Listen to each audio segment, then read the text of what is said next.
Hey guys, welcome to the Liberal Hive Mind, a channel solely focused on exposing the abundant hypocrisy of the left. So friends, it's looking like best case scenario. I need you to bear with me a little bit because it's the end of the night. I've had a couple glasses of wine. Not exactly the typical environment where I record these videos. Usually I wake up in the morning, first thing I'm drinking an espresso, getting high intensity caffeine straight to the brain, and going straight into research and straight into recording. This is a little bit of a different situation, so bear with me if you will. But holy frickin' moly, the mood is up. I mean, up and up and up and up. And hopefully our bank accounts are going to be up because the threat of big government socialism has once again been halted. I don't know if it's been all out defeated because it's kind of this creeping threat that continues to take more and more like a damn virus, but at least the antibodies are fighting back. And boy, oh boy, is that exactly what happened here. The people were given a choice. Go with the big government bureaucrats who have made your life crap, or go with the other option. The other option may not be perfect, but at least it's honest, and at least it's trying, and I mean genuinely trying to work for you. The people had a choice, many choices in fact, not just between big government socialism and pure American freedom, but also between truth and lies. Again, the Democrats always pretend as if they tell no lies, and all the lies that are told in the political arena all come from the right. They all come from the orange man, but boy, oh boy, did this election completely flip that narrative. I think this was a really important night. I think we're actually reaching a point here, friends, where people's eyes have been opened. And it's like I've been saying for years at this point. Once you see it, you can't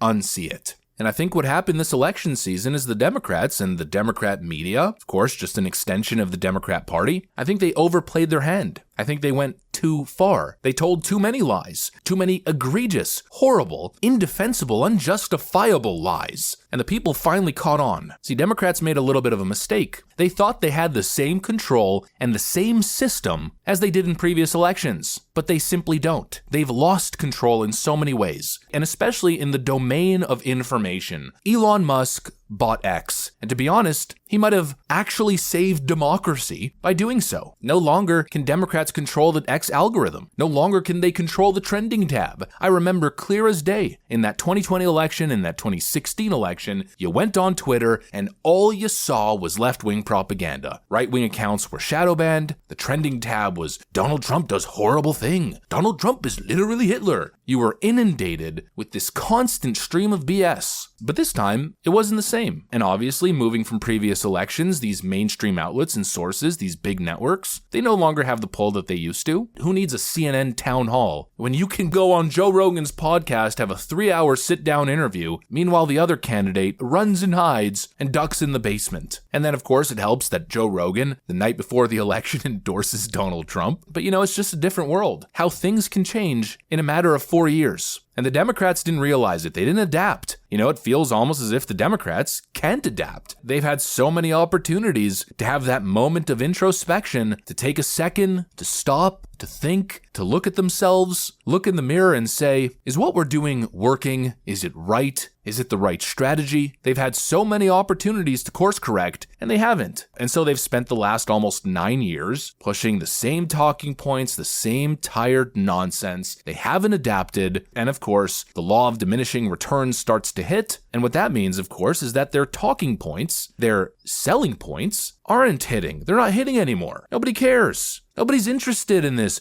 Donald Trump is going to take away your rights. Donald Trump is going to use the military to go after his opponents. We've heard it all before a million times. It's tired nonsense. And people for the first time had an actual opportunity to go online and get good information, to see the truth. And Democrats didn't realize this, and it backfired. It backfired big time. They thought they could pull a fast one on the American people, but the American people are the most astute, most dynamic voters in the world. They think for themselves, and it's a beautiful thing. And people woke up. And they said, you know what? We need more. Donald Trump may not be perfect, but what's the other alternative? A candidate that wasn't even elected, but that simply fell in the position after Nancy Pelosi and her goons decided to strong-arm Joe Biden out of his presidential seat? Vote for our candidate because of her immutable characteristics? Because of her gender? Skin complexion? It's an absurd notion. Vote for a candidate that refuses to do what Donald Trump was doing, sitting down for actual long-form interviews, unedited, just having a conversation?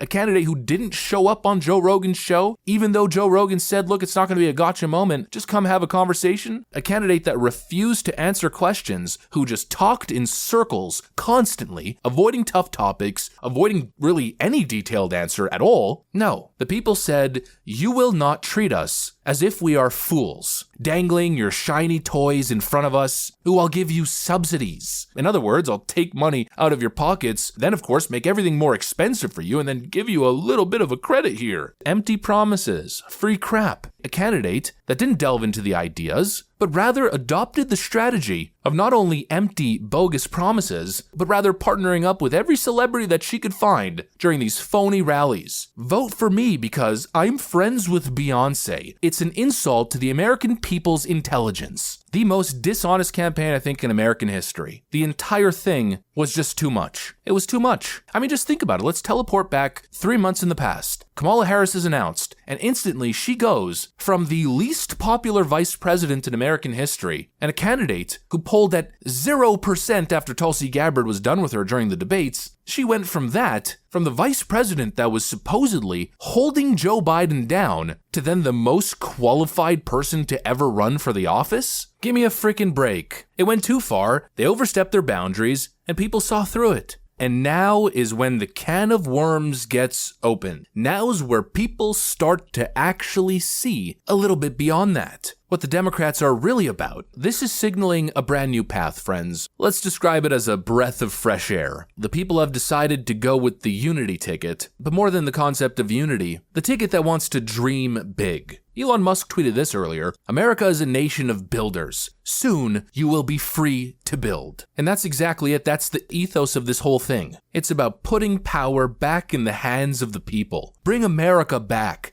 to the founding values of the nation. Enough with these paper-pushing bureaucrats and their obsession over controlling everything, and put the power back in the hands of the people. To speak freely, to live freely, and to build freely. What people want is freedom. Freedom to tread their own path. Freedom to make something of themselves. That's what Donald Trump was offering. A totally new vision, reform of government, a new Department of Government efficiency, reducing taxes, taking off the burden, unleashing American energy, but most importantly, unleashing the American economic engine. And what did the other side have? Oh, vote for me because we're offended by racist jokes. That's literally what it was. Which side are you going to go with? The fascists who are trying to emotionally manipulate you? Or the visionaries who are inspiring a nation? It's just not the same. We're not the same. What can I say? Well, actually, I know exactly what to say just to end this video. A huge thank you. Thank you to Elon Musk. Thank you to Lara Trump, who was insulted and doubted. Thank you to Scott Pressler. Thank you to Joe Rogan. Thank you to RFK Jr.